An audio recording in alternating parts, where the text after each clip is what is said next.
жақсымды аяmayın, мені қалай әлдилесең, сені солай аялайын. Ата қыран қырағысың, ұлы дала ұланысың, әніменен жеткізейін ұрпағыңның мың алғысын. Алтын арай таңым әке, Алатаудай бағым әке, шырылдайсың мен қиналсам, жаным әке, жаным әке. Ол қызыңның қабыл алшы ақ тілекті әнін әке, ол қызыңның қабыл алшы ақ тілекті әнін әке. Әке сенің дара туған, ар намыстан жаратылған, менің өмір жолдарымда демеп келдің қанатымнан. Жаныям деп жанасың сен, оран болып барасың сен, жердің беті үлгі тұтқан бар қазаққа ағасың сен. Алтын арай таңым әке, Алатаудай бағым әке, шырылдайсың мен қиналсам, жаным әке, жаным әке. Ол қызыңның қабыл алшы ақ тілекті әнін әке, ол қызыңның қабыл алшы ақ тілекті әнін әке.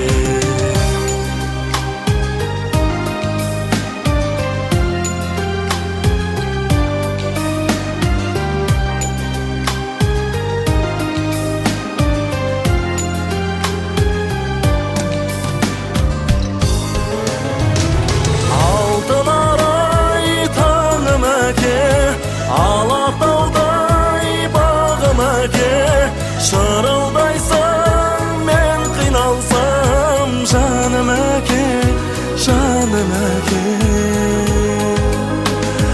Ол қызыңның қабыл алшы ақ тілекті әнін әке, ол қызыңның қабыл алшы ақ тілекті әнін әке, ақ тілекті әнін әке.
құрметті той сүйер қауым, бүгінгі торқалы тойға қош келдіңіздер деп, бүгінгі Сембек ағамыздың 70 жас мерейтойына қош келдіңіздер деп, меншіміз той иелеріне бір қошеметтеріңізді аямаңыздар. Тойларыңыз құтты болсын, құрметті той сүйер қауым.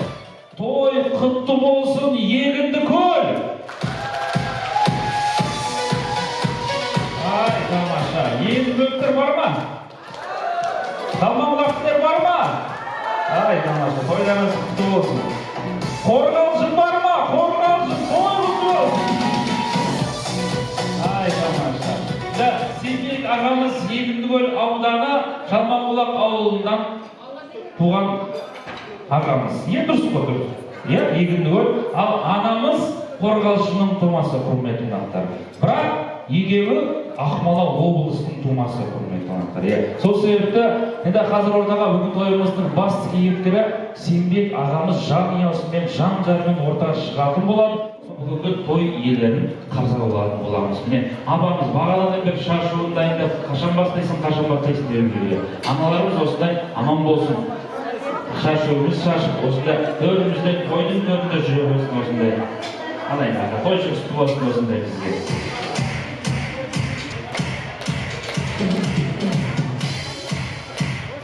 Той иелері дайын, сол себепті көптен күткен тойымызды уақыттан созбай, әдеттен озбай бастайық деген ниеттеміз. Бүгінгі тойымыздың басын тамаша әнмен бастаған жөн көптірміз. Сол себепті ортаға бүгінгі Сембек ағамыздың қызы Маралдай қызының тамаша әнімен ортаға шақырайық.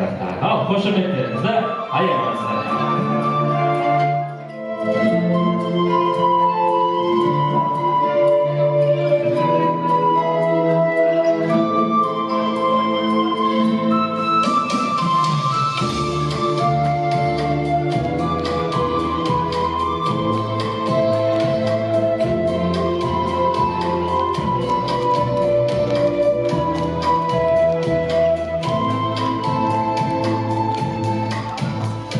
Қосқанатын бірі, кебірі ана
Gelingizler.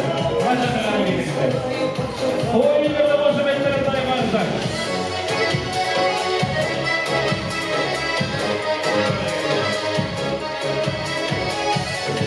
Ay maşallah. Çok rahmet.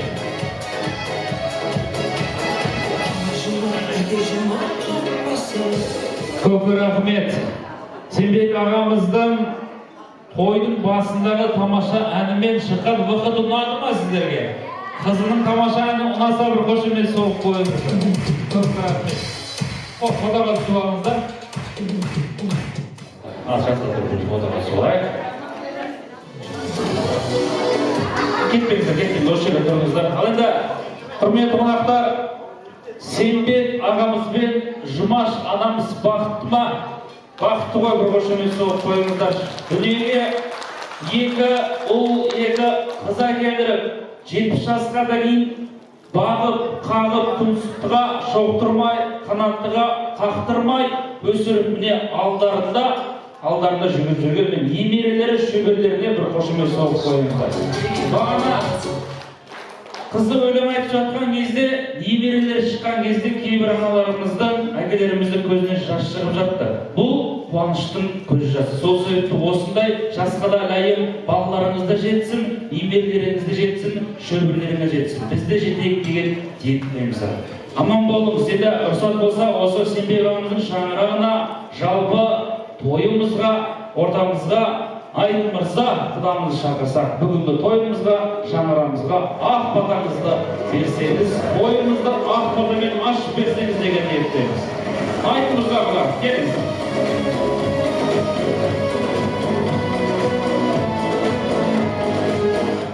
Тойдың басындағы ақ бата өзіңізге беріп тұр екен. Сол себепті өзіңіздің құдаңызға, өзіңіздің ақ батаңыз. Ал, ол жай.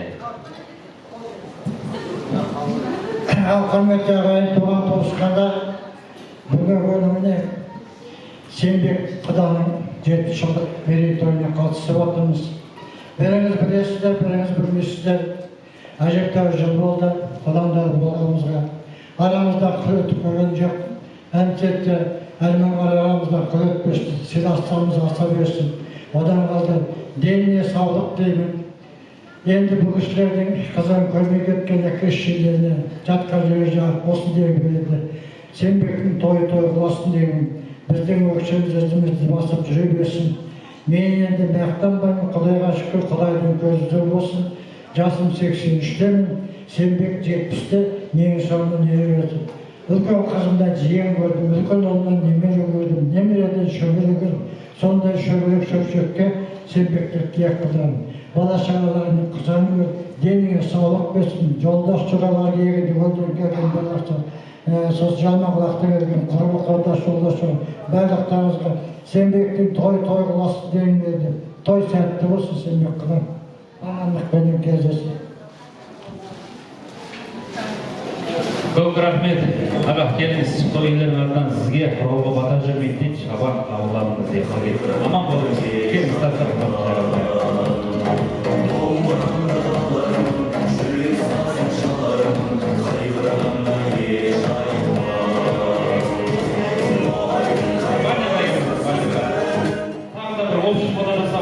Иә, қазір біраздай бір-біріміз таппай қаламыз, тойдың басында фотоға солай.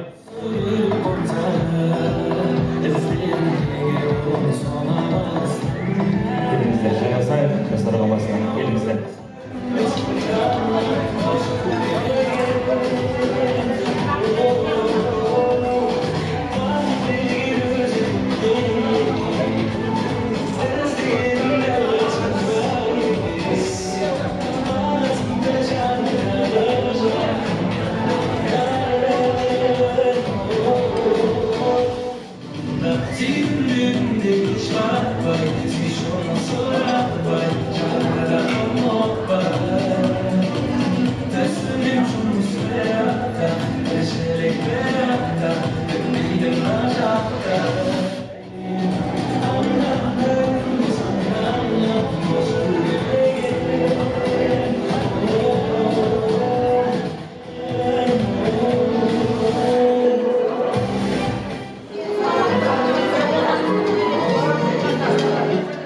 кез келген жерге дастарханға жайғаса беріңіздер. Ал балалары, немерелер келіңіздер дастарханасына жайғасайық.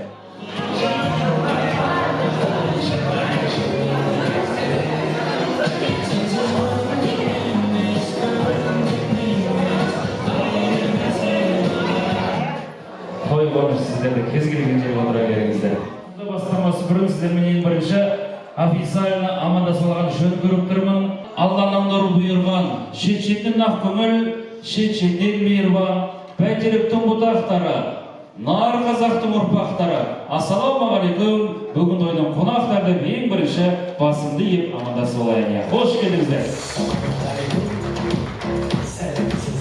Ал рахметінде құрметті тойсүйер қауым, жалпы мен өзім есім Жанболат болады, тегім Зарқынбек, руым Найман, елім Сайболат болады. Өзім Шығыс Қазақстан тумасымын, Тарбағатай деген жерден боламын. Бірақ 2091 жылғымын, 97 жылдан 2004 жылға дейін мен Егіндікөлде тұрған құрметті қонақтар. 5 жыл сол жерде тұрған болатын, Береговая деген көшеде тұрған болатын. Береговая 4 деген үй тұрған болатын. Одан кейін папам, анам туған жерді сағынғаннан кейін қайтадан Өскемен көшіп кетті дегенде. Бірақ араға 13-14 жыл салып, 2 жыл болып, қайтадан мен Астанаға өзім кеп алдым. Осы жаққа тарып тұратын бір жерім бар екен, білмеймін. Сол себепті сіздер де маған бөтен емессіздер. Егіндікөлдің тойы дегенде мен кәдімгідей кеудеме бір жылы қуаныш болған. Сол себепті Береговая тұрған көшеде кісілер бар ма негізі? Береговая білетіндер бар ма? Бар ма? Бірақ тұрғандар жоқ па? Тұрасыздар ма? Бір сыйлық сіздерге, точно. Береговая көшесін бастамайда қабыл алыңыздар.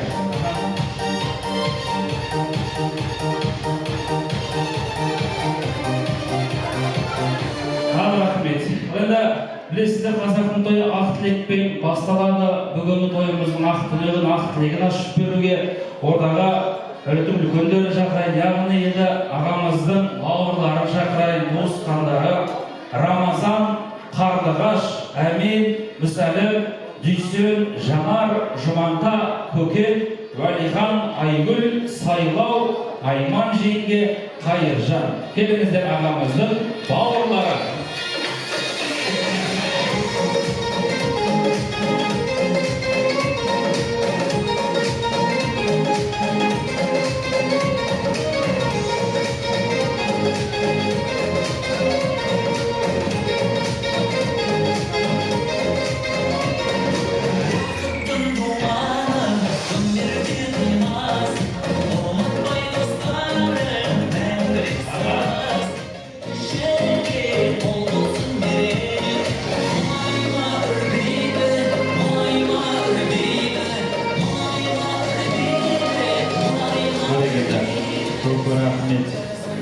Ал ағамыздың бауырлары қош келдіңіздер, туысқандары қош келдіңіздер, ақ тілек өздеріңізде.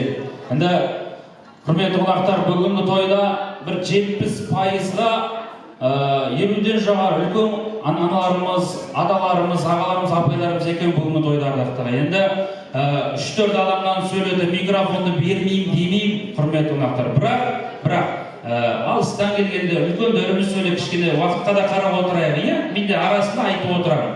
Үлкендерімізден бастайық, келіңіздер. Ассалаумағалейкум қауым. Деген нелер қадам жасауға бүтсін, Шенбек менің қайнағам болады, мына кісінің ағасы. Ал қайнаға жасына жас қосыла берсін, өмірде шүкірлі болып, жасатсаның мол болсын. Немелерің көп болсын, шүкірлі сүйуге жас. 20 жылдың бірге қартайыңдар, жұптарын жаздырмасын. Шенбек ағасы рахмет болсын, әрқашан Казанья осы ауғандарын қосатында жеңгемен екеуі аман жүргендер. Құрметті қалайық, ассалаумағалейкум. Мені Шенбек ағам бауырым деп шығарып отырған, мен өзім бір толқып отырмын. Шенбек ағаммен 6 жыл бұрын екеуміз танысқанбыз, жұмыс бабында бірге жұмыс істедік. Осы күнге дейін кейінгі 1 жылдары, кейінгі 2 жылда мына Шенбек ағамның балалары әкесіне айтты, әке үйінде отыр, ешқайда шықпа, жұмысқа шықпа деп. соның жемісін бәрі көріп отырмын. Жаңағы Амалы бауырым айтқан сияқты менің де көзіме жас келді. Балаларым бәрі өскен, немерелерім бар, шөберелерім бар. Сол маған да жұмысты болсын. Жұмыс жеңгей, сізге де үлкен денсаулық тілеймін. Енді бір кішкене айтып кетсем, Сенбек екеуміздің әңгімемізде жұмыста бірге жүргенде бір-бірімізді табыстырып отырдық. Өйткені екеуміз ауылдан шыққанбыз. Сенбек ағамнан мен ақыл сұрақ қойдым, ол кісі ақылын айтатын маған менен 5 жас үлкен ғой. Сол секе үлкен денсаулық тілеймін. Ауырма, балалардың бәрін көріп мен қуанып отырмын. Бірінші сөздер беріп отырсың, бауырым соған қарата үлкен қуанып тұр.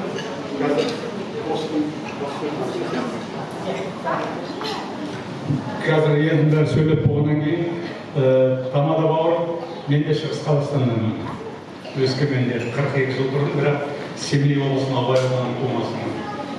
Сондықтан өзіңе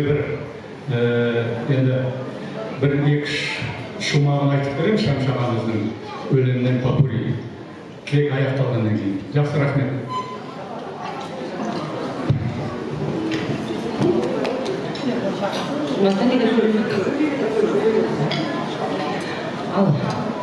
Осы отырған қауым бәріңізге бір сәлем.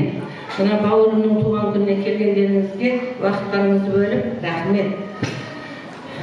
Сенбекті енді уақытын алсам алайын. Сенбек 56 жылы мына Жұмантаның әкесі де емес, атасымен бірге, әкесімен бірге, Әлібек ағамен бірге бәріміз бірге тұрдық. Бұл кісілер бір үйде, біз бір үйде тұрдық. Сонда сол үйдің жаңағы кішкентай бір 2 бөлмесінде тұрып, сонда туған Сенбек. Сонда менің апам болды, әкемнің әкесінің қарындасы. Бірінші еркек бала ғой.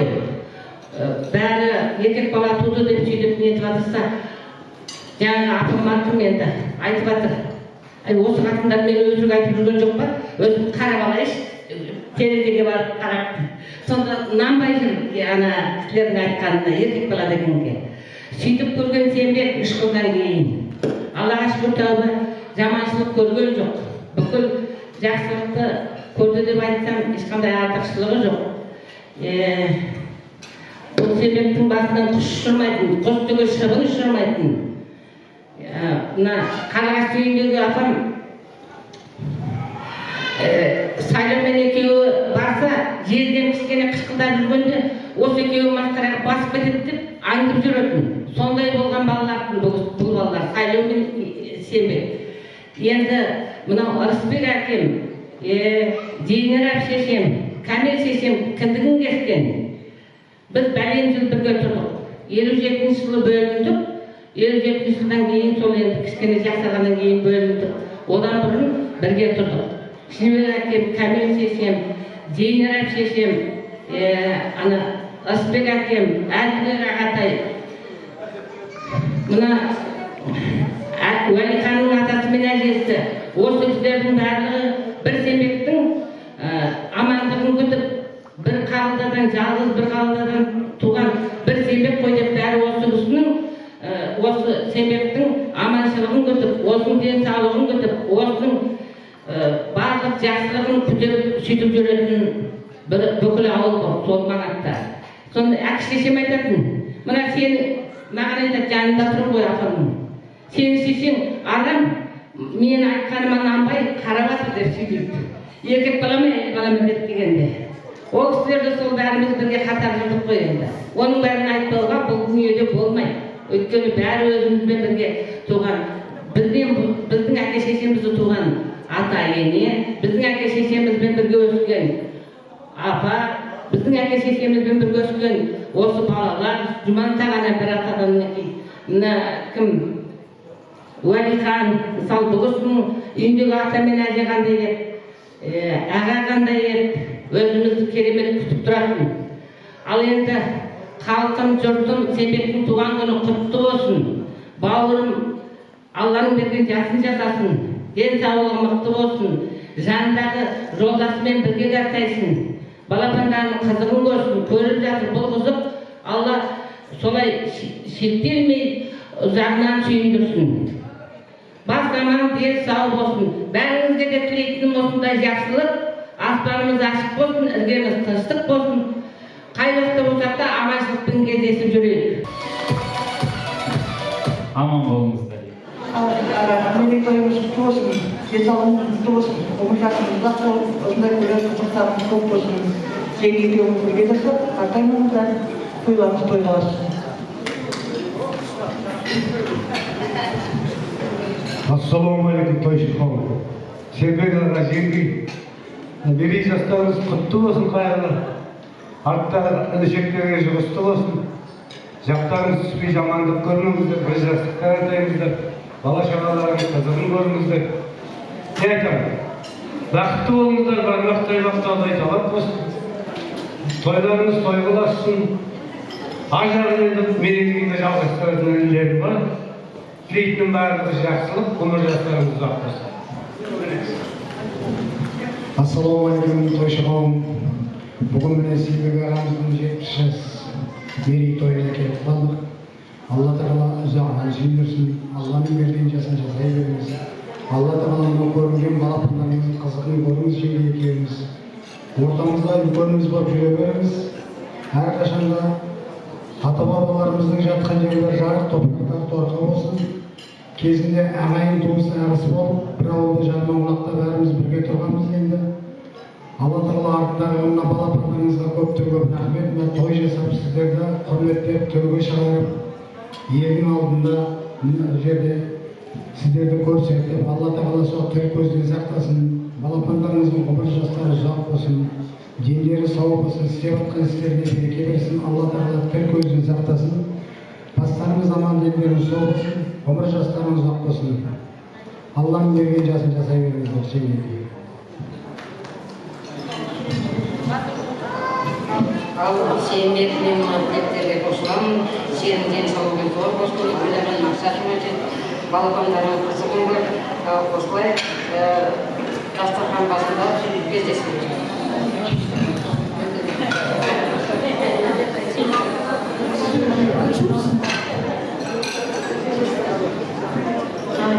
Сербек аға, бүгінгі 70 жылдық мерейтойыңыз құтты болсын, дені сау болсын.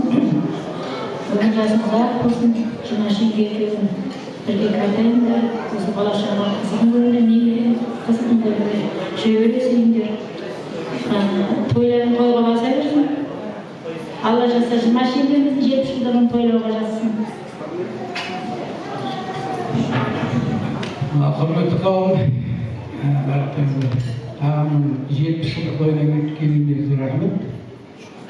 Аға жеңге Астананың ортасында той жасасыңдар. Ағам 70-ке келіп жатыр. Екеуің бір жасқа жүрдіңдер, 100-ге келдіңдер. Немере шөбере шешесіңдер. Енді уақыт таңдап жатыр ғой тұрмаған. Бәрі жақсы болсын, мынау бір сыйлығымыз бар. Қысқаша айтсам, туған күніңіз құтты болсын, соған сыйымыз бар, соны сыйлайық.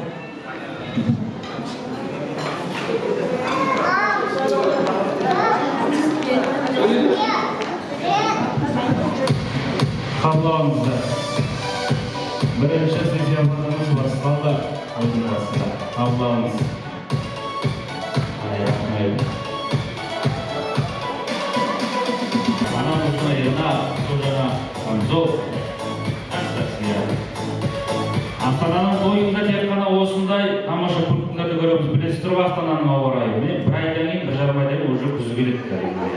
Соның алдын ала ойлап жатқан мына қонақтарымызға көп рахмет. Інісі, бауыр, иә? Сол пенсияларыңызды комиссияға тапсырып жүріңіздер, иә. Бұдан кейін абаларымыз өлең айтатын болады, ағамыз өлең айтатын болады, иә. Ұстап қойыңыздар. Отырмаймыз, фотоға түсеміз. Аға, отырмаймыз. Аға, фотоға түсеміз, фотоға. Келіңіз. Аға, фотоға түспеймін дейді, иә. Келіңдер, фотоға түсіп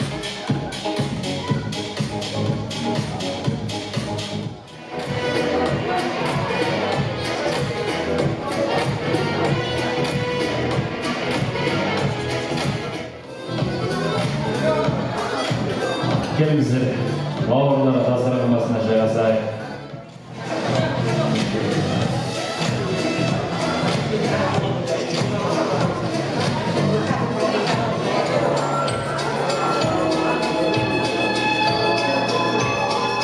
Баспадым жардың шетін құлайма деп, арықтан су ішпедім лайма деп. Жаманмен дос болуға қорқамын ғой, қай жерде ер тоқымын сұрайма деп. Қыздар болып жігіттерді өтіп барат өмір құрғыр, ақау арман не жалған, қалаулайлым. Жақсылар жақсымын деп айта алмайды, жамандар жақсымын деп айқайлайды. Көрген соң бауырларды аман есен, таулардың биіктігі байқалмайды. Қыздар болып жігіттерді өтіп барат өмір құрғыр, ақау арман не жалған, қалаулайлым, ақау арман не жалған, қалаулайлым. Көп рахмет, апа, қалыңыз. Апамыздың назарынан келіп әдейі көзіне көріндім, әйтпесе аяғына дейін айтқан тұрған апам. Аман болыңыз, осындай. Мен айттым және кухня жақтан ет шығарайын дедім, жоқ, мен қазір өлеңді ұмытқалап қазір айттым деді. Осындай аналарымыз аман болсын, тойдың төрінде күліп ойнап жүре беріңіздер. Тек қана сіздердің аталарыңыз. Аға, келіңіз сіздер. Мені бағалы ол болып қойды. Сондықтан Шәмші ағамыздың әр әнінен бір шумағын айтып шығайын. Сенбек ағам өзі қолқа салған, сен айтасың деп. Сондықтан енді дайындалып кел деп маған айтқанына бір айдан асып кеткен, енді дайындалған түрінде жүр. Есімде не бар, соны айтамын қазір. Сол бір кез есімде жарасы бұлақтың, айлы жаз кешінде сырласқан ұзақтың, сүйкімді бейнеңде жүректе сақтадым. Арманым сен едің, сол жерден тапқаным. Түн жамылып келеміз, айсыз ашық аспан. Төбемізде жұлдыздар үнсіз жымыңдасқан. Бара жатқан замарат байқалмайды уақыт. Бұл не деген қуаныш, бұл не деген бақыт. Бара жатқан замарат байқалмайды уақыт. Бұл не деген қуаныш, бұл не деген бақыт. Балауса қыз едің бір кезде, шашыңа ақ бантик байлаған. Кетіпсің бұл күнде, шашыңа ақ бантик жайған. Арманысың қандай жанның шынармай, сен өмірсің еркен тау бұлағында.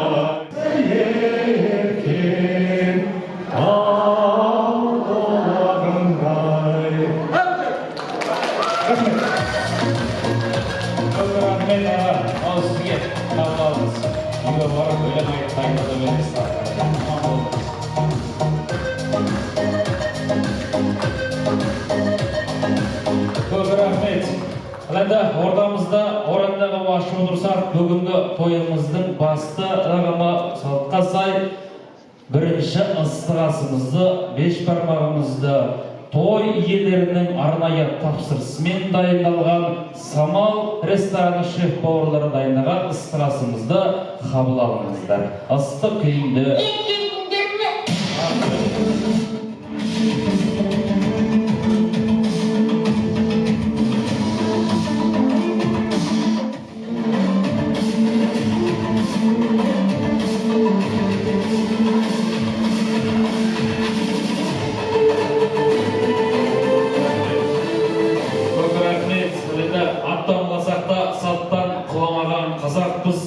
дастарханымызға, ыстық асымызға Кенжебай құдамыздан асқа батаны алғай тұрмыз. Кенжебай құдамыз, қай жерде отырсыз? Кенжебай құдамыз. Alhamdulillah, Rabbil alamin. Dastархан байлық берсін, денсаулығын берсін, өліге иман, тіріге береке берсін. Алла не берсе де қайырын берсін. Сенбек көрші осы жасап жатқан тойларыңыз құтты болсын.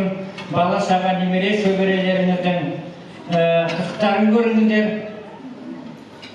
Жанұяларыңызда ырыс береке болсын, дендеріңіз сауық болсын, дастархандарыңыз тек қана жақсылыққа жайылсын. Аллаху акбар. Қабыл болсын. Амин айтқаныңыз келсін. Кенжебайда қабыл алыңыз. Құралға бата жүрмейді, шапан тойларының артынан. Ал, аман болыңыздар. Ал сіздерге 4-5 минуттық уақыт берейік. Ыстық астан еттен алып жүріп жеп отырыңыздар.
Дәрде болсын деген ниетпен бүгінгі Сенбек ағамыздың немерелері бүгінгі ағамыздың тойына тамаша бір сюрприз деп ән дайындап келген екен. Ордаға немерелерін шақырайын.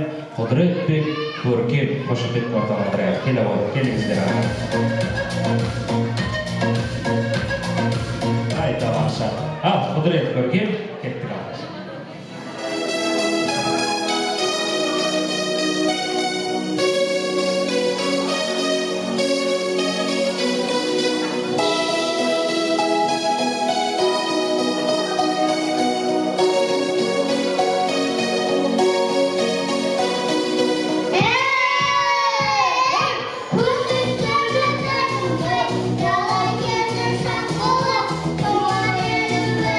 Thank you.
жолында ағасының, түнде даласының, тапқаны жаласының, мен қазақтың баласының, қазақты қазақ қолдамағанда кім қолдайды?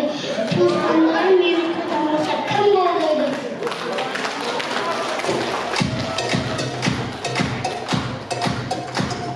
Молодец, құдірет, көркем, қазақты қазақ қолдамағанда кім қолдамайды деген сөзді тамаша өтті.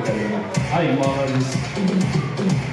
Сол себебіне осы сәттен бастап, осы жастан бастап, әнге, рухты әндерге бейім бола екен, әрмен қарай дами берсін деген ниеттемін. Мысалы енді барлығымыз назарымызда тұрған LED экранға болса, құрметті қонақтар, ағамызға арналған тамаша өмір жолындағы бейнеролигіміз бар екен, осы балаларға дайындаған. Барлығымыз назар LED экранға болсын.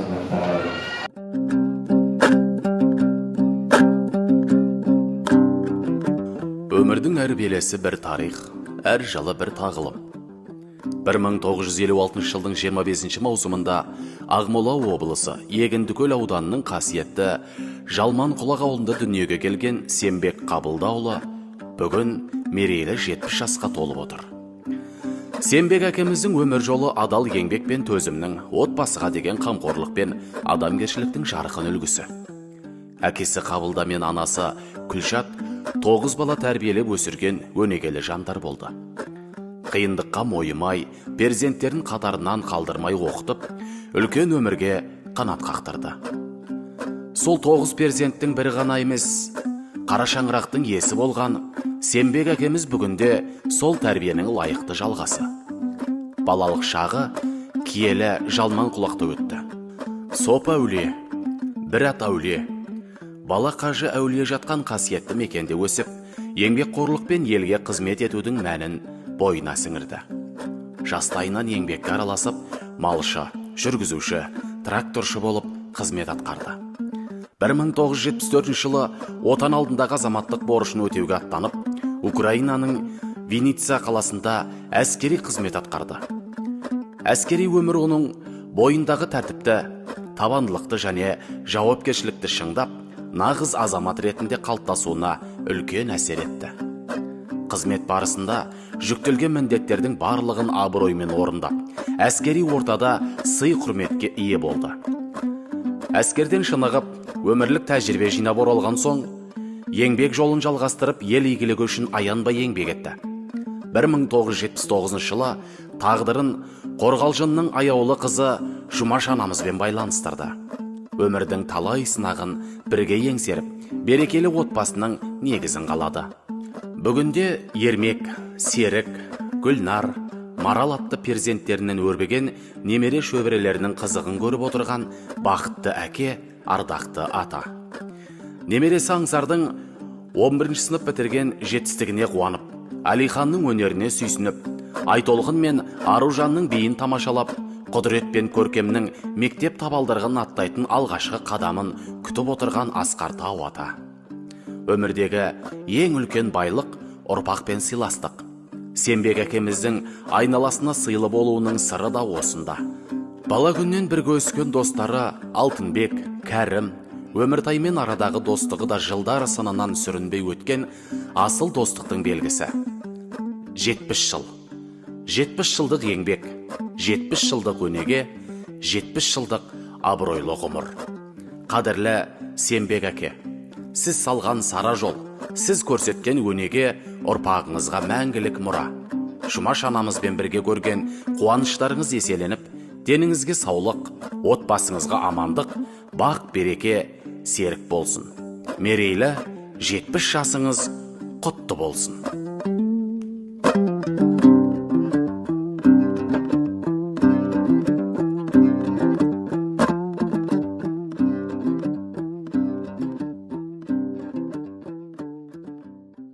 Балаларға бір қошемет соғып көріңіз. Осы тамаша естеліктен де салған видеода болады.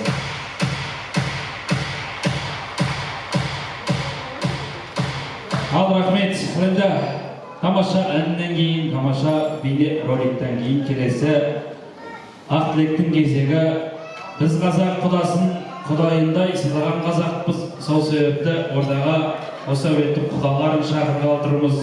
Келіңіздер, құдалары, құдағилары Айтмырза, Мина, Марат, Жанат, Тиештік, Ыбырахым, Бақыт, Қабдрахим, Гүлмира, Кенжебай, Алмагүл. Келіңіздер, қадірлі құдаларымыз ақ тілек өздеріңізден болсын. Ал ортаға.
Алмасша, құрметті құдаларымыз көп рахмет.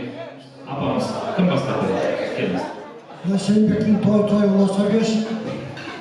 Одан қалды. Сенбектен кейінгі бауырларына, қарындаштарына жұғысты болсын. Собектің атайын дегенім Сенбек деніңе саулық берсін. Қосағымен бірге қартай. Бала шағаларының қызығын көр. Одан қалды көріп атамыз. Серіктің кішкентай мәзбір ойлап айтып, бірінші классқа қайып отыр. Қадам құтты болсын дейміз. Одан қалды сіздер ағайын туған туыстарыңызға, барлықтарыңызға, денеңізге саулық беріп осындай тойды қазақта айтып, той дегенде де болады көп бастады. Тойдан қалмайық, тойымыз той болсын. Құрметті тойшыл халық бәріңізге той құтты болсын. Мынау Сенбек менің алғашқы құдам еді. Құдамның ең үлкені Сенбек. Үлкен құдамыз қайтыс болғаннан кейін енді Сенбекке қарап қалды үлкен деп. Енді сол құда мың жылдық құда болып келеміз амандасса, балапандарымыз аман болып ортамызда. Алланың берген жасын жасай беріп, қонышты денің сау болсын десе жасасаң ба, жұмаш үйге қосағымен қосақ қартай, осылай енді жамандық көрмей жасай беріңдер. Соңғы келген балапандарың өздерінің жолдарыңды қуып өсе берсін, немерелерінің өнерлері бірге баса берсін. Осы қызыққа тоймай, екеуің етектерге сүрініп, қария мен найыпшы болып жүре беріңдер. Алла аспанымыз ашық, еңдеріңіз салып берсін.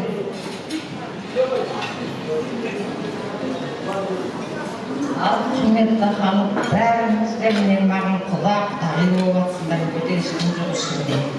Сенбек құда күнге жетіп келіп жатсың, денсаулығың мықты болсын, жасыңа жас қосыла бер, қосағыңмен қосағы, балаларың қызығың немере шөбере болып жатсың, Аллам жолыңыз жеткізіп, денсаулық бер, бауырларың бәрі аман болсын, бұрынғыда жау жүректерің бәрі аман болып, дендерің сау болып, әрқашанда осы қызықтайды. Қызыққа тойма, дастарханыңда осылай жасыққа жайыла берсін, біз келе берейік. Бәріне денсаулық тілеймін. Сенбек құда, мынау келіп жеткен жетпіс жасыңыз құтты болсын.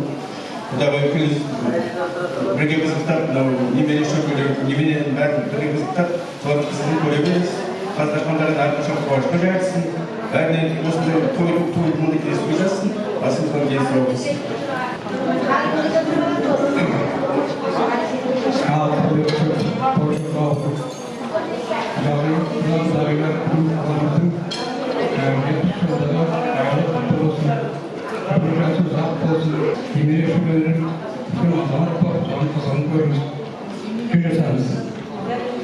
Рахмет, айтқандарыңыз келсін.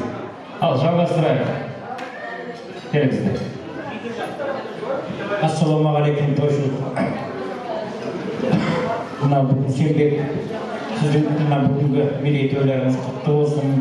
деніңізге саулық берсін, бала шағаларыңыздың қызықтарын көріңіз, немере шөберелеріңіздің жұмашпен бірге қартайыңыз. Мен біз Сембекпен көрші болдық, мен Төңкеріс ауылынан Сембек көшіп келгенде көрші болып тұрдық. Арамызда ешқандай да не болған жоқ, сыйластық болды. Рахмет Сембек.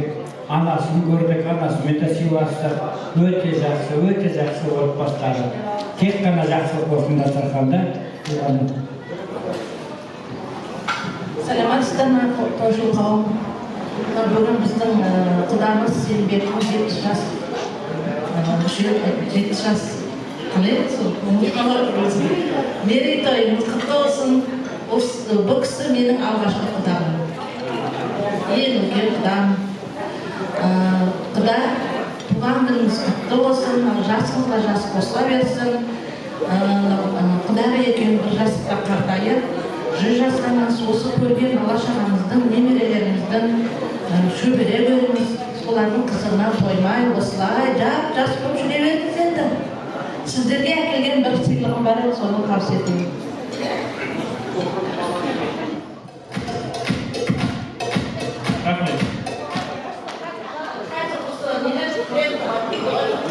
Заманауи шапан, қазір бренд болып жатқан заманауи шапан қабылдаңыз.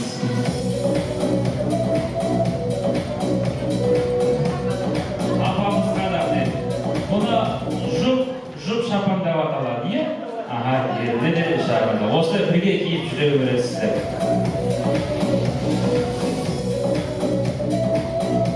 Рахмет. Алайда, құрметті қонақтар, тойдың басынан бастап ағамның иығына шапан, анамның иығына камзол жауып жатыр.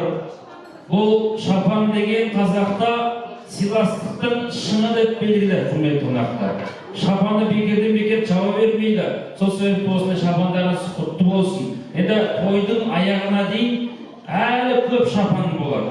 Сол себепті бір-екі күннен кейін магазин ашып алсаңыздар болады. Шапан сататын ешті. Біраз шапан жиналады. Осындай бізге жұмыс болсын. Саламатсыздар ма, Тойшыл қауым? Сембек аға, Жұмаш, туған күніңіз құтты болсын. Сембек аға, менің ағамның однокласснигі. Жаңа Қорғалжын өнері деп жатыр ғой, Қорғалжынның тумасы деп, мен де Қорғалжындікімін. Бірақ нағашыларым осы Қоныртбектікі. Мен Мәжікен деген, Мұқатай деген кісінің туған жиенімін.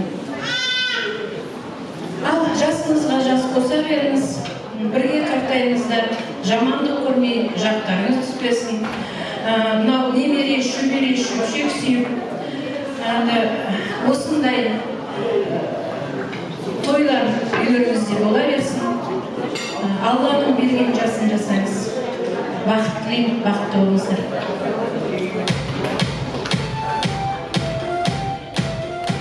Қолыңыздар ма? Қалғымыз қосыламыз ойы, қолайларымыз. Көп рахмет, аман болыңыздар. Алып келген конверттеріңізді комиссияға тапсырып бағанағыдай келіңіздер. Ағамыздың 70 жас мерейтойы.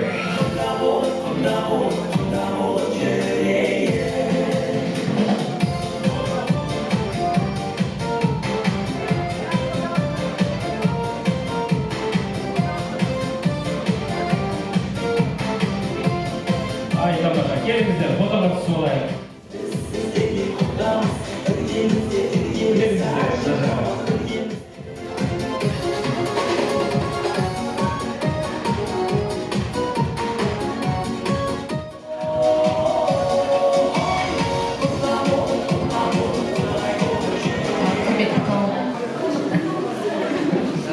Бір ауыз өлегімді айтайын дейін, рұқсат болса.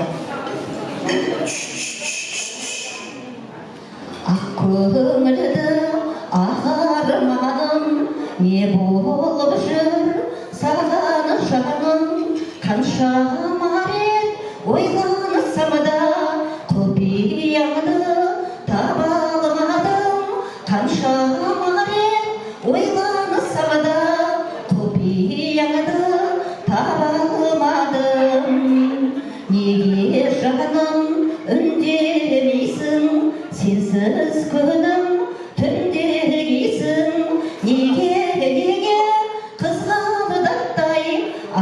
ажарланып гүлдемейсің, неге қызғалдақтай ажарланып гүлдемейсің. Өзің едің айбынымда түсірмеші қайғымыза. Келші жаным, келші зейін махаббаттың айдынында. Келші жаным, келші зейін махаббаттың айдынында. Абай, келіңіз, құдағым, келіңіз. Есіміңіз? Бақыт абайымызға, құдағымызға бір қошемет соғып қойыңыз. Дауыс керемет екен. Бақыт құдағи, дауысыңыз керемет екен. Дауысыңыз алаудан асып кетсін, қарадаудан асып кетсін. Бақыт құдағи, сізді ренжіткен, жылатқан адамдар болса, барлығын трактор басып кетсін. Аман болыңыз берейін, келіңіз. Сенбектің інісі бар. Сол мен бір өлеңді жақсы көруші еді айында айтқанда. Ақсамара жас қала, Ақсамара городок дейді.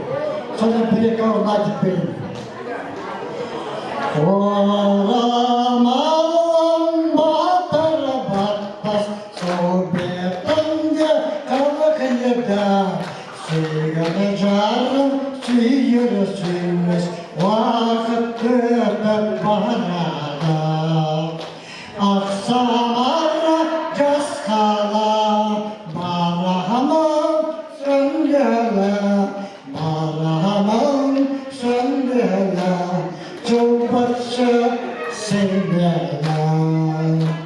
Солақайым сағаларым, имек көзім жарылар, жарма десе жаралама, сақтан мені жалалам.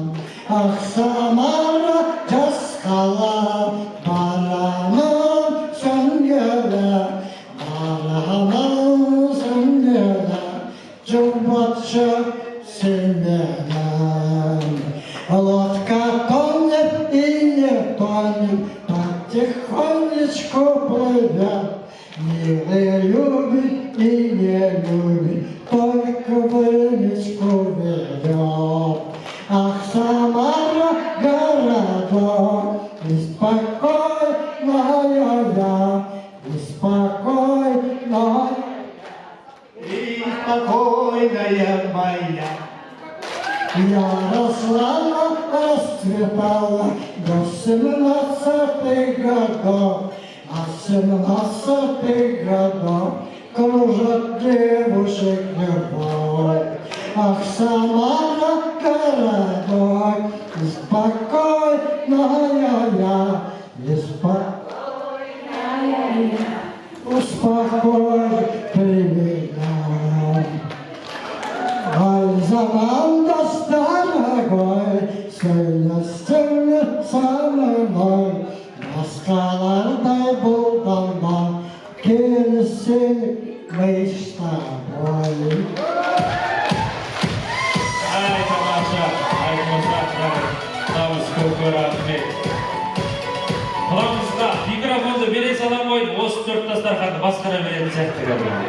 Аман болсын, осында құдаларымыз аман болсын, айтмаса құдамыз. Енді әрмен қарай бүгінгі тойда құрметті қонақтар шоу программа деген кәдімгідей көп бізде. Барлығы немерелері дайындап келген бүгінгі тойда аталарының тойына. Ортада келесі шоу программамыз, келесі биіміз немерелері Айтолқын мен Аружан қабылдаңыздар. Ал кетті.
Аружан, немерелері. Келіңіздер, келе ғой. Халықтың берген сендерге деген ықыласы қабыл алабай. Біргіт көк рахмет, сіздің тамаша биден кейін бүгінгі Сембек әкеміздің 70 жас мерейтойына енді нағыз қазақ емес, нағыз қазақ домбыра демекші енді бүгінгі төрде отырған ағаларымыздың, құдаларымыздың құрметіне бүгінгі тойымыздың бір 75% үлкен қонақтарымыз дегендіктен сол себепті той иелері дайындаған, бағлары дайындаған енді арнайы Ақтөбе қаласының тумасы ақын айтыскер Данияр Ұлдарың Шақраев ағамыздың тойына арқау барда келіп отыр.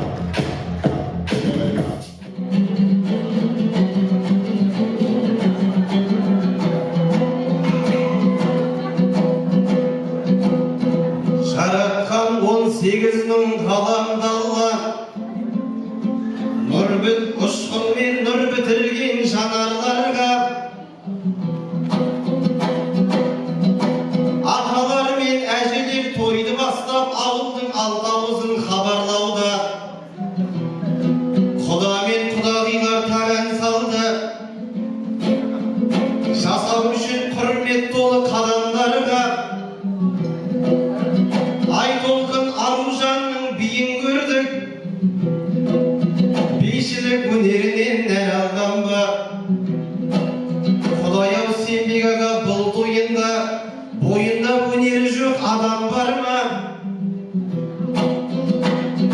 ел десе ел жүрейтін жан жүрегі сарыарқа саңлақтары алғыр еді аман ба думан менен әннің елі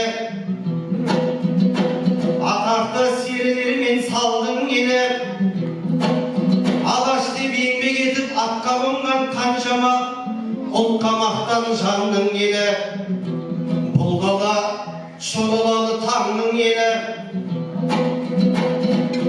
қазағы қанөнердің сандық еді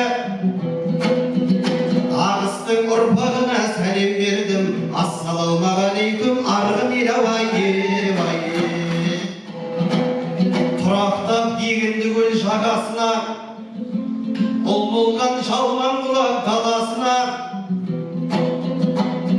қабылда ақсақалдың әулеті бұл тәрбие тәлім берген баласына кешегі күл шақтайын аналарым айналған бір әулеттің анасына 70 жас құтты болсын Сембек аға айналдыңыз әулеттің дарасына үш бірдей апаңызға қолғабыс боп айналдыңыз бес бауырдың ағасына 5 күн жалған дейді ғой бұл фәниді жетсе екен өмірдің бағасына күлпан мен жұмаштайын қосапаңды жаратқан алса дейміз панасына сай келіп тыңдарманның талғамына мен тағы бір қарайын салғамына бұл жерде әмен дейтін анамыз бар айналған барша әулеттің ардағына мүсәлім дүйсен ардақ әсет әсем бес өнерді сыйдырған бармағына қосапаңды бақиға алған менен құдайым ғұмыр берсін қалғанына осы жерде барлығы атсалысты құт пен ырыс енсін деп шаңырағына негізі Сембек ағам бақытты ғой осындай бауырлардың болғанына арманның аралына апаратын бақыт бар отбасы деп аталатын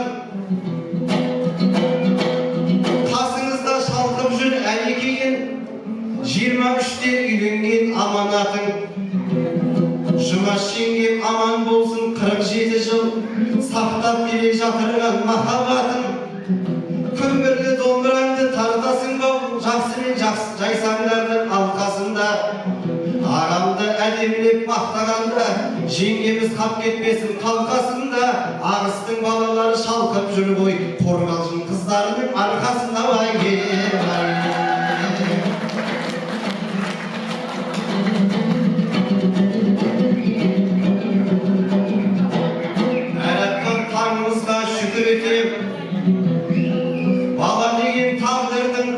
мінеки ермек серік Гүлнар мен Маралдарың өзіңізді өнеге тұтып өте жағыңызда 4 балаң жүрген кезде солармен 4 құбылаң бүтін екен ай.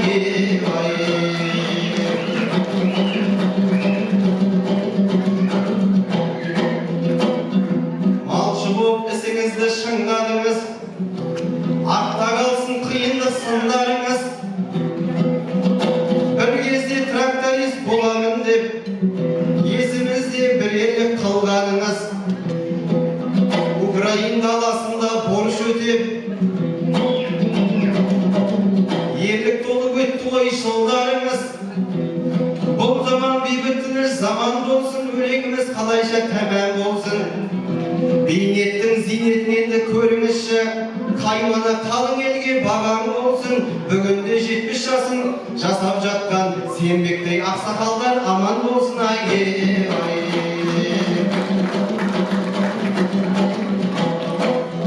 Сауын айтып далаға жар салыңыз, бүгін келіп барынша ән салыңыз. Үлкен жолға қадамды бастап жатыр, мектепті аяқтаған аңсарыңыз. Білімі қазыналы таңба болсын, ризығы берекелі таңда болсын. Кегені жібекпенен торқа болсын, мінгені су төгілмей жорға болсын. Айлығы жүректе емес қолда болсын, отауы бейсетін қорда болсын. Даңғылы сауап толы арна болсын, өмірі сүннет дейтін жолда болсын. Өлеңмен нұр ұярдай нұр бетіне, аққұлай қалықтайын шірбетіне, ендеше бір қол соғып қойсаңдаршы, аңсардай немеренің құрметіне бай.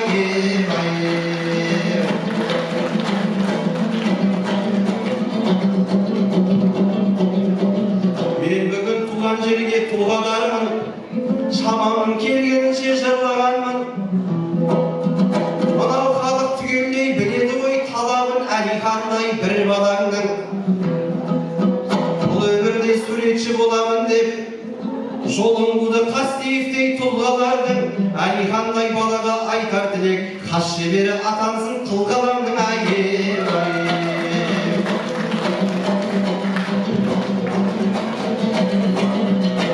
Елжіресе жүректей жұмыр етің, мен емеспін көмбеде сүрінетін.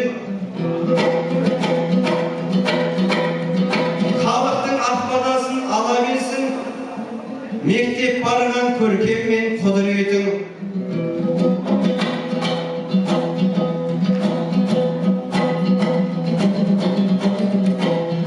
25-ке келгенде жолдаштым деп, енді ешкімнен ешкенде болмаспын деп. 30 жасқа келгенде желпіндіңіз бұрданды бұзатуын алмаспын деп.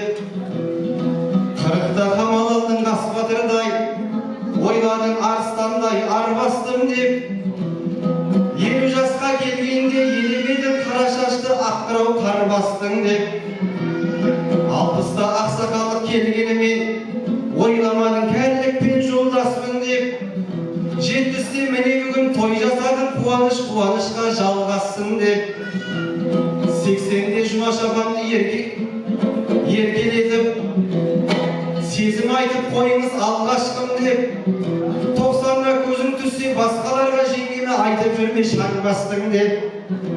90-ға келген бір шал айтқан екен, Құдай-ау енді қызға бармаспын деп. 95-те ұлатқан айғымысты жабылда ойлаған жоқ алжастым деп. Сондай ақ жасым 100-ге жеткен кезде орнымнан ұшып тұр жап жаспын деп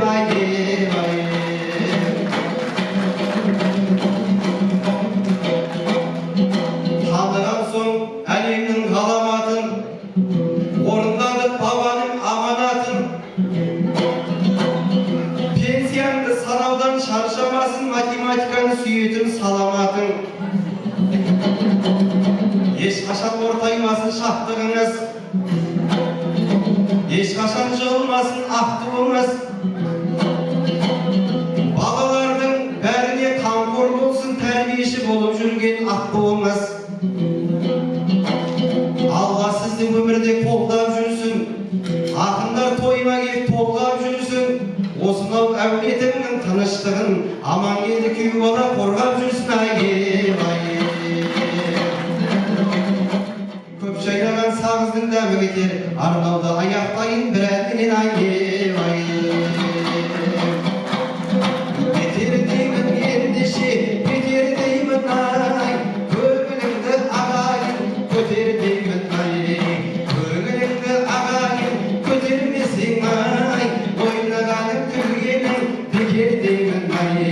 Күміс сұлған ай, отқа тұрған ай, көздеріңнен айналдым ашып жұмған ай. Бекзаттарым ай, жекжаттарым ай, Сембек ағам тойына кеп жатқаның ай. Тойларыңыз құтты болсын. Қошемесов қойыңыздар. Ақтөбенің тумасы Данияр бауырымыздар.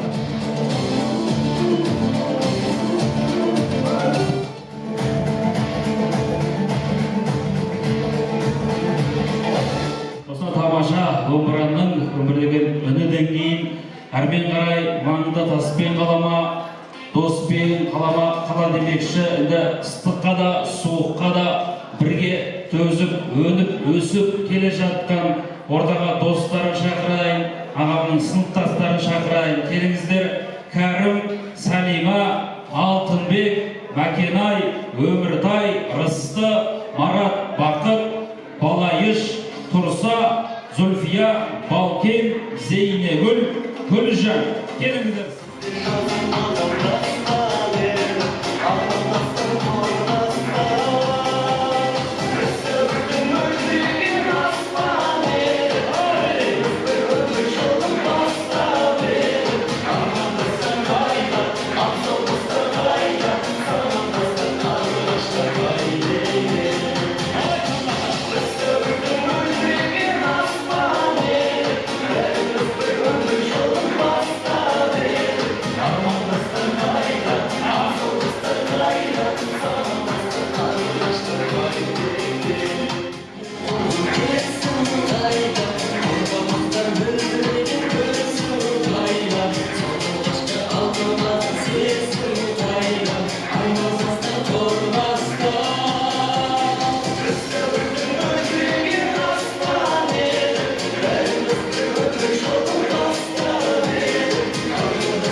Осы делегациямен аман болса, Құдай қаласа, осы 100 жастарыңызды кездесіңіздер.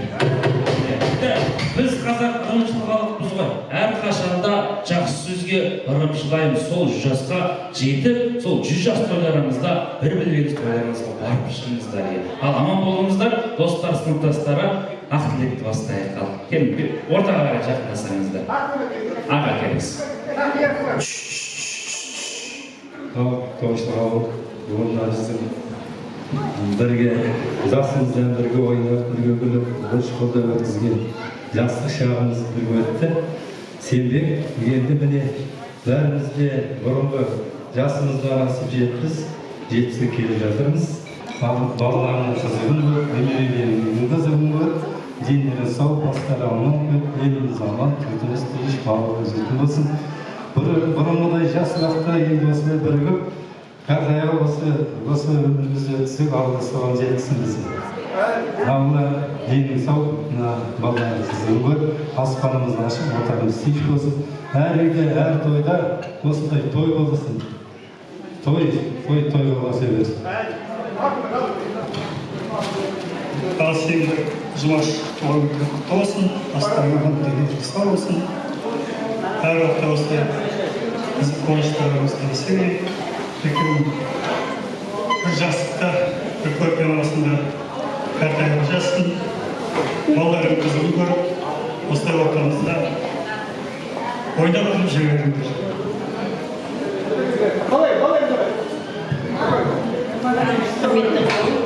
Сембек Жұмаш бүгін тойларың Сембек 70 жылдың қайырлы болсын, ғұмыр жастығың ұзақ болсын, дені сау болсын, балапандарыңның қыздарыңызға, балапандарыңның рақатын немере шөберелерді қызына тойма. Өттерде отырған ақбалар сіздердің жолдарыңызды берсін, әрқашанда осындай тойда біздің мәніміз бен сәніміз болып ортамызда отыра беріңіздер. Тойға ластан көп жасаңдар. Ал Сембек, мына туған күні құтты болсын. Алла тағала ең бірінші байлық денсаулық берсін саған, жуас екеуіңе. 100 жасаңдарына, бала-шағаңның қызықтарынан тоймаңдар. Аспандарың ашық болсын, тыныштық болсын. Осындай қуаныш жыл сайын көбейе берсін, амандықпен кездесе берейік.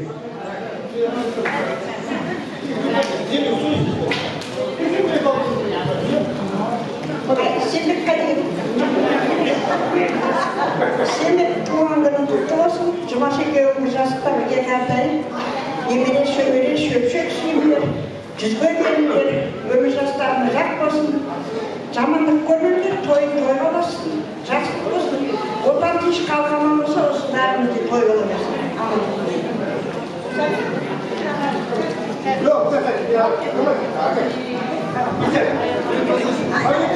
Ал Сембек ауыл, мере жақын қайырлы құтты болсын. Денсаулығың болсын, ешқашан ауырма. Жұмаш екеуіңіз жастықта қартайыңдар. Немерелерің, шөберелерің қадірлі болсын, шөбере сүйіп, аспандарың ашық болсын, отанымыз тыныш болсын. Сол бар жақсылық тілейміз. Құрметті қонақтар, түсінгеніңіз жастар, біздер осы тұрғандарымыз бір классын оқығанбыз. Сембекпен 10 жыл бойы мектепте бірге оқыдық, бірге бітірдік. Міне әлі күнге дейін арамыз ашылмай ойнап жүрміз. Сембек мерейтойың құтты болсын, денсаулығың мықты болсын. Жұмаш екеуің бір жаста қартайыңдар, бақытты болыңдар. Шаңырақ!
Қошемет соғып қойыңыздар. Иә, қазір өлеңге кезегін береміз. Кетпеңіздер, орта тұра беріңіздер. Қазір әрмен қарай класстастарым, достарымның атынан ағамыздың тамаша әні бар. Осы сәтті көріп тұрып, құрмет қонақтар, міне класстастары, достары 70 жасқа дейін осындай ұйымшыл болып көріпті. Көрсетіңіздер ме? Шаңырақ көрсетіп, гүлдер әкеліп, біз осы жасқа келіп бәрі бір класстастарым таба алмаймыз дегендей. Аман болыңыздар, біз сіздердің жолдарыңызды бізге берсін. Аман болыңыздар.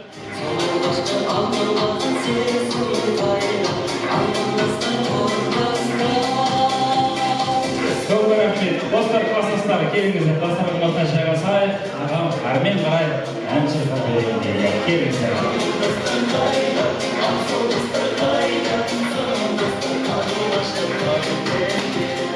Құрметті тойшыға ол, міне бүгін Секенің жолдасының мына мерейтойы, Секенің арқасында міне. Ол көздері құлаларымыз көрініп жатырмыз, апаларымыз, ағаларымыз ішінде. Өте ешкім жоқ, бәрі осы Сембек туыстар істеді тұрған. Ағайындар, әрі ең қымбат біз класстастары, достары. Әне, сөздеріміз жоқ. Ал Секен, мына туған күн құтты болсын мерейтасы. Әрі бір жылымыз. Бұлар жазатыды, мен қысатыды. Бізді қалға. Секенің енді жаңағы класстастар бір айтып жазы ғой енді. Бұл ортамыздағы бір нағыз тәуелсіздік болды. Күнінің 5-інде тойды бәрі ұйымдастыратын осы Сембек. Жігіттер қыздардың 8 марты келеді ғой, не істейсіңдер?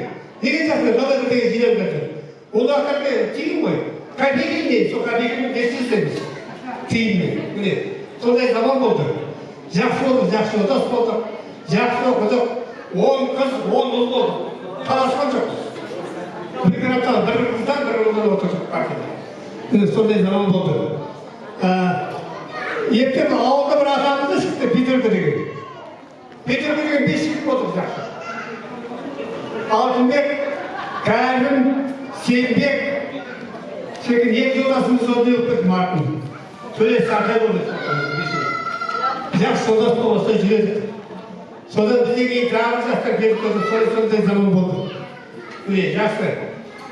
Жаңағы немерелер балаларды көріп қуанып міне. Қандай әдемі той өтіп жатыр секен.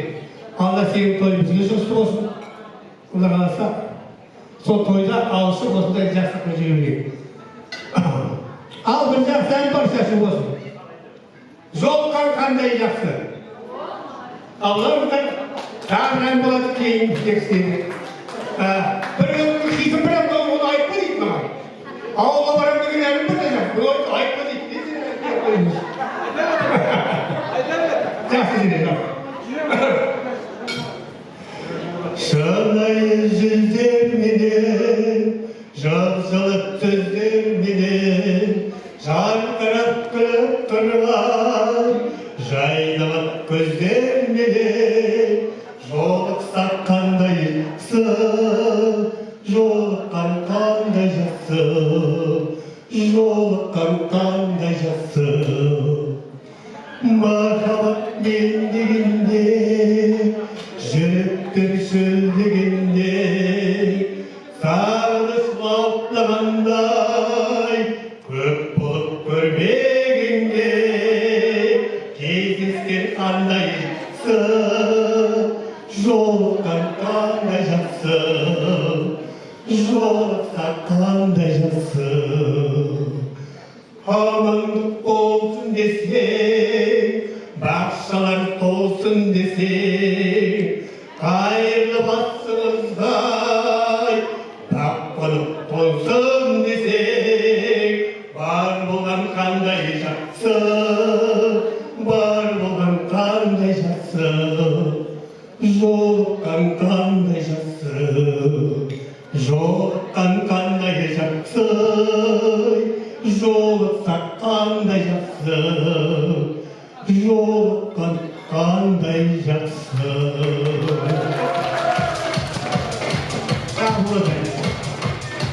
Рахмет, аға, бастасы көп рахмет, аман болыңыздар. Осындай достар аман болсын. Енді, құрметті қонақтар, 70 жас мерейтой деген құрметті қонақтар, осы 60, 70, 80 ең жақсы тойлардың бірі той. Құрдастарының алдында, құдаларының алдында, достары, құдаларымыз ән салып жатыр.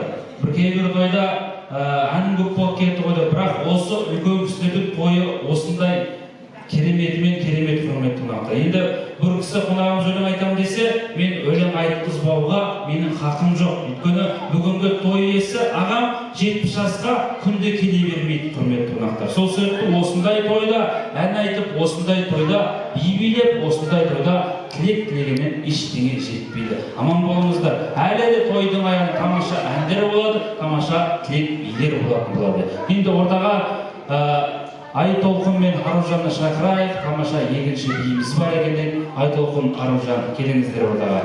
Айтолқын, Аружан. Әрмен қарай тамаша ойындарымызды жалғастыратын боламыз. Айтолқын, Аружан.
Сембек ағамыздың 7 жас мерейтойлықтан Сембек ағамызға байланысты сұрақ жауап жинап алды. Құрметті Матар ағамның өміріне, осы 70 жас өмір сүріп келе жатқан өміріне байланысты сандар, сұрақтар. Мен сұрақ қоямын, сіздер жауап бересіздер. Дұрыс болса, ортаға келіп сыйлықтарыңызды алатын боласыздар. Ең бірінші қолымызды көтерейік. Ең бірінші жеңіл сұрақтан бастайық. Сембек әкеміз қай жылы, қай айда, қай күні дүниеге келді? Апайымыз бірінші қолын көтерді. Сембек ағамыз қай жылы, қай күні, қай айда дүниеге келді? Сембек 1956 25 июнь туған. Өте дұрыс. 25 маусым 1956 жылы дүниеге келген екен. Апамызға сыйлығымызды берейік.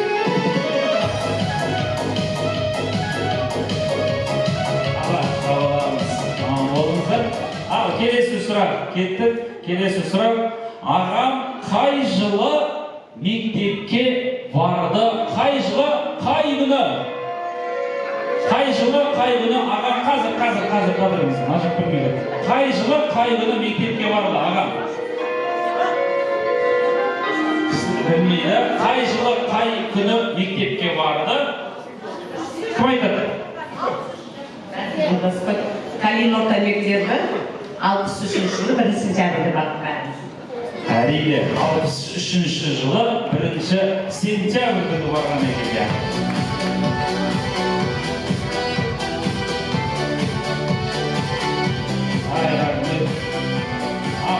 Апа, сіз класстың старостасы болдыңыз ба, бір комсомолкасы бар, сменка сол кездері сіз, иә? Мектепте класты алдыға тартып жүретін апам болған сияқты барлығын біліп тұр. Келесі сұрақ. Сембек ағамызбен Жұмаш анамыздың отау құрғандарына неше жыл болды? Әрине 47 жыл болған екен. Тамаша.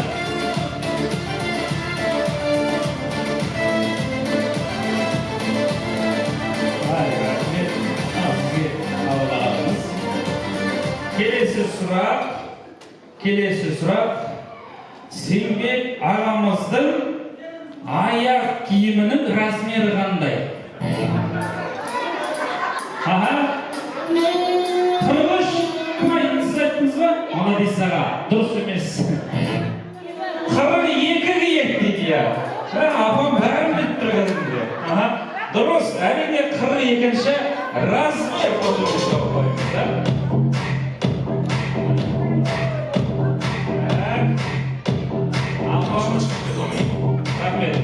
Үшінші сыйлықты алып жатыр өзіміне. Дұрыс, иә. Так, келесі сұрақ. Ағамыз әскери борышын қай жерде өтеді? Қай жерде өтеді? Келіңіз. 1904 қаласында. Украинада өтеді. Винница қаласында. Молодец. Көп рахмет. Әскерден қай жылы келді? Кеш жатыр. Молодец. 76 жылы келді. Молодец. Келесі сұрақ. Сембек ағамыз бен Жұмаш ағамыздың ең үлкен ұлы Ермек бар ғой. Сол Ермек алдыңғы күні не істеді? Ондай емес, иә. Ермек қай жылы дүниеге келді? 80 дұрыс, ағамызға келейші, ағамызға. Келіңіз.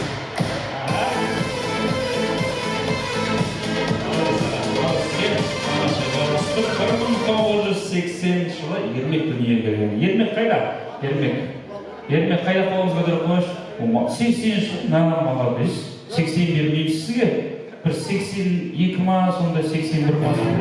Молодец. Ермек ең үлкен ұлы. Келесі 58 деген сан нені білдіреді? Ағамның өміріне байланысты.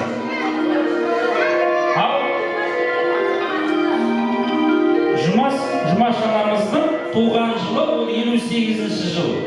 58-ші жылдан? Жоқ. 58 деген сан нені білдіреді? Рахмет. Бас киімінің размері дейді. Тағы бар ма еще? Квартира? Номер квартиры дейді. Жоқ. Айтпаңыз. 58 деген. Аға, чит қалдыңыз. Костюмінің 58 қоймыш. 58 кемейді ғой.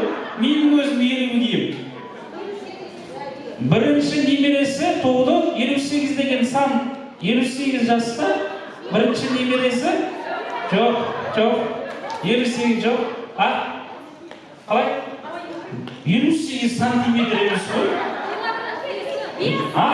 Дүниеге келген кезде 58 грамм сантиметр бойы. Жоқ. 58. Жоқ, сол жәнегі байланысты сол басшаға. Бойы 1.58 жоқ. Сіз айттыңыз ғой, бас киімінің размері дедіңіз. Енді Сембек ағам қандай бас киім киіп отыр? Тақияны? Молодец ағам, келіңіз тұрдарға. Молодец, тақияның размері. Молодец ағам. Ал сізге тамаша. Сразу бақтыңыз ғой негізі. Так, келесі 4 деген сан ағамыздың өміріне қандай мағынаны білдіреді? Қазір. 4 деген сан. Ағама сөз сөйлеген Әмина апайым 4-ші болады. 4 жыл емес пе? 3 жылға дейін 4-ші жылды жаңа айтты ғой. 4 саны нені білдіреді? Отбасындағы 3 қыздан кейінгі туған 4-ші бала. Әрине дұрыс. Көп рахмет.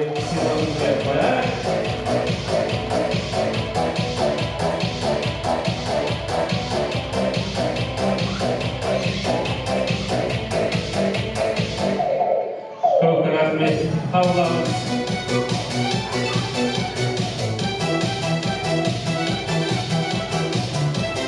Рахмет. Сарында келесі кезекті тілектіңіз немере екенді ортаға қарындастары, күйеу балалары келіңіздер.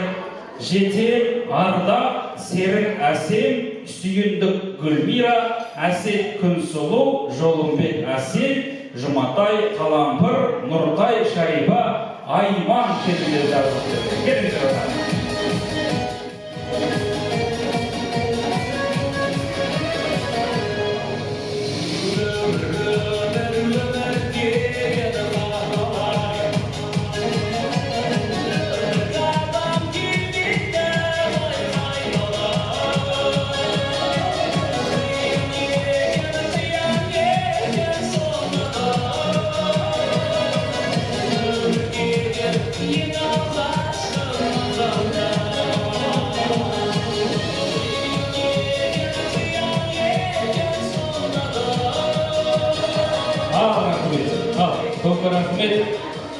Ал, қарындастары, күйеу балалары, ақтілек өздеріңізде.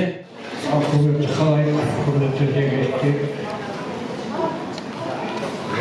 Сембек қайнағамыздың туған күніне жиналып отырмыз бәріміз. Сембек қайнаға Сембек туған күніңіз құтты болсын, өмір жасыңыз жат болсын. Мал жандарыңыз аман, денелеріңіз сау болсын.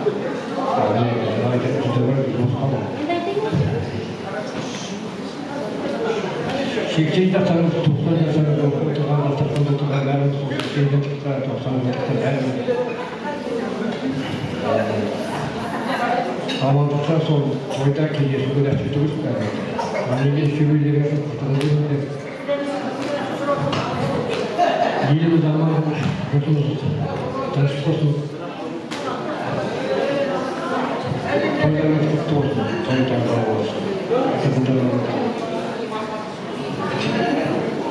Ағыз Сембек ағам, туған күніңіз қайырлы құтты болсын, өмір жасыңыз ұзақ болсын, жеңгеммен бірге қартайыңыз, балаларыңыздың қызығын көріңіз, немерелердің, шөберенің қызығын көріңіз, денсаулығыңыз мықты болсын.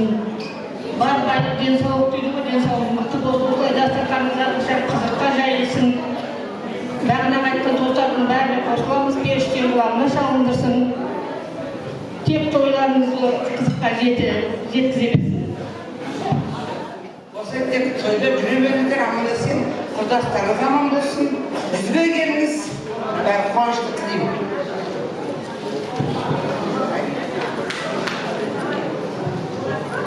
Мынау менің қарындасым, Қали деген жолдасым болған. Өмірде өтіп кетті. Мына онда бір көзі, бір бауыржақты бөліп жеген жолдасым қарындасы, менің де қарындасым Шәрипа деген. Саламатсыздар ма, қонақтар, ағалар, апалар? Мен бүгін Сембек ағамыздың тойына келе отырмыз.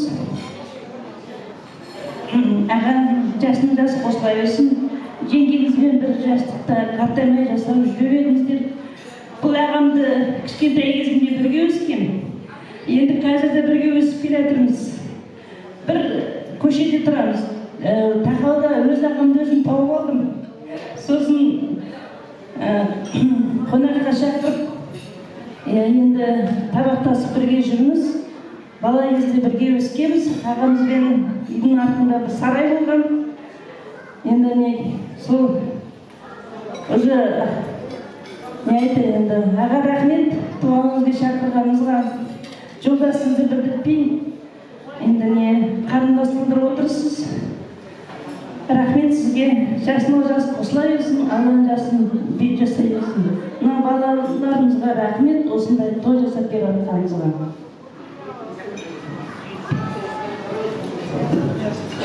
Нағашы, енді осы күнге жетіп қалдық. Осы нағашым қолына, нағашылардың қолына 2 жыл оқыдым ғой, Қалиінде. Жұлдыздан барып. Сонда 2 жыл оқығанда, оқып тұрғанда осы Қалиінде школда. Сонда 4 баласын бабушка мен дедушка 4 баласын алып қалып, еншілер осылармен бірге нені шығармады ғой бөлек, Қалиінде. Мәгі мен бөтемін ғой деймін. Жоқ, сен барасың, 4 баланы алып қалып сонда.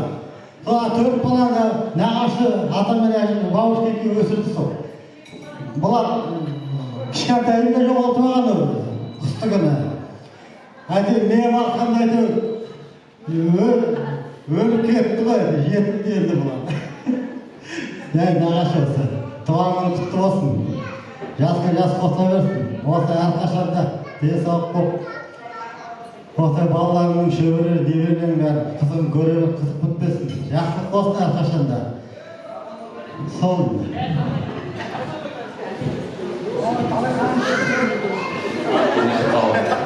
Сембек қайнағының туған құтты болсын, дені сау болсын.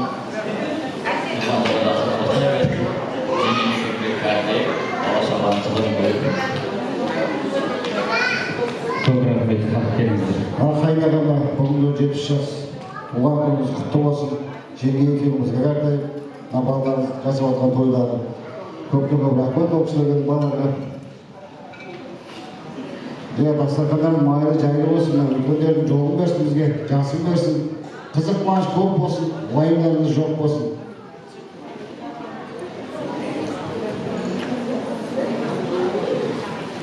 Ассалаумағалейкум, тойшыл қауым. Мына келген қадамдарыңызға нұр өтсін. Осындай той сіздерде бола берсін.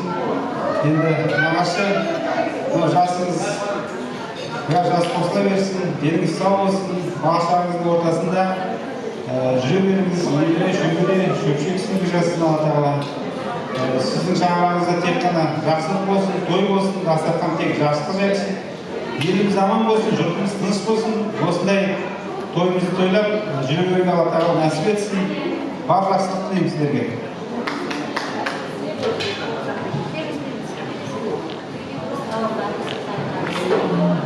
Көке, бүгінгі шаңырағыңыздағы үлкен әдемі той қайырлы құтты болсын. Осы күнге жеткізген Аллаға шүкір тәуба. Жеңгем екеуміз бірге жасап, қоса балаңызбен бірге қоса бардыңыздар. Осы балаларыңыздың, немерелеріңіздің қызығын, қуанышын, әдемі сәттерін көріп отырмыз. Болашақта биік шыңдарға жетіп, биік белестерден өтіп, одан да үлкен қуанышқа қуаныштарын, қызықтарын көруге нәсіп етсін. Аңсарымызбен Азамат биыл 11 бітірді. Ауыл жолдары ақ болып, сәттілік тілеймін. Грантқа қалаған оқуларына түсіп кетсін. Барлықтарыңызға мықты денсаулық тілеймін. Отбасыларыңызға амандық тілеймін. Мүшелерімді бөтен адам жоқ. Енді өзім ағама жасаған шағын сыйлығым бар. Бұл ана шежіре үйге.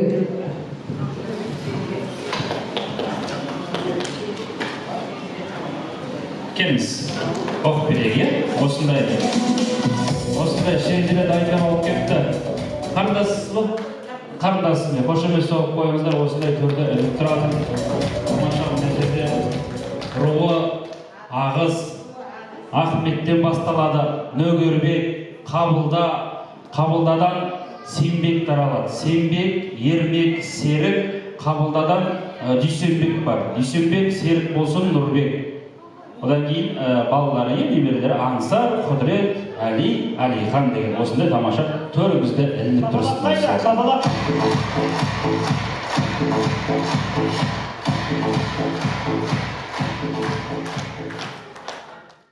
Мерейлі тойымыз құтты болсын. Мен бауырларыма арналған бір жұршылдап бар, сол қабыларыңызды. Бауыр керек тірлікте тірі адамға, демейтұғын сүрініп құлағанда. Бауыр керек сен үшін алаңдайтын, телефонмен халіңді сұрағанға. Бауыр керек сағынып іздейтұғын, хабарласпай кетсең үміт үзбейтұғын. Бауыр керек көретін жақсы сені, бар мұныңды бір жіпке тізбейтұғын. Бауыр керек сені әркез қолдайтұғын, жаны ашитын сыртыңнан қорғайтұғын. Бауыр керек әрқашан сен ойлайтын, жақсылыққа бөтен ой болмайтұғын. Бауыр керек әрдайым қарсы алатын, сен келді деп жұртына жар салатын. Бауыр керек барым деп, байлығым деп, болмысына шынмен тамсанатын. Бауырымыз аман болып, отанымыз тыныш болып, осындай әдемі тойлар көп болсын. Үлкендеріміз аман болсын, бізді әрдайым қолдап, қолпаштап, осындай тату болып жүре берейік. Көп рахмет. Енді бауырлары, қарындастары, күйеу балалар көп рахмет. Алып келген конверттеріңіз болса, бағана комиссияға тапсырып жүріңіздер. Арғали банк, Каспий банк, Сембек ағамыздың мерейтойына деп көп конверттеріңізді ортақ қойсаңыздар болады.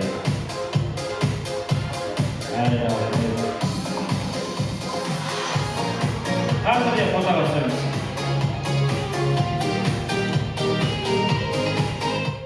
Апайым Сембек ағамызға беріп жатыр, апайым. Енді үйге дейін хотя бы ұстап барсын деп беріп жатыр ғой, үйге барып алып отыр ғой.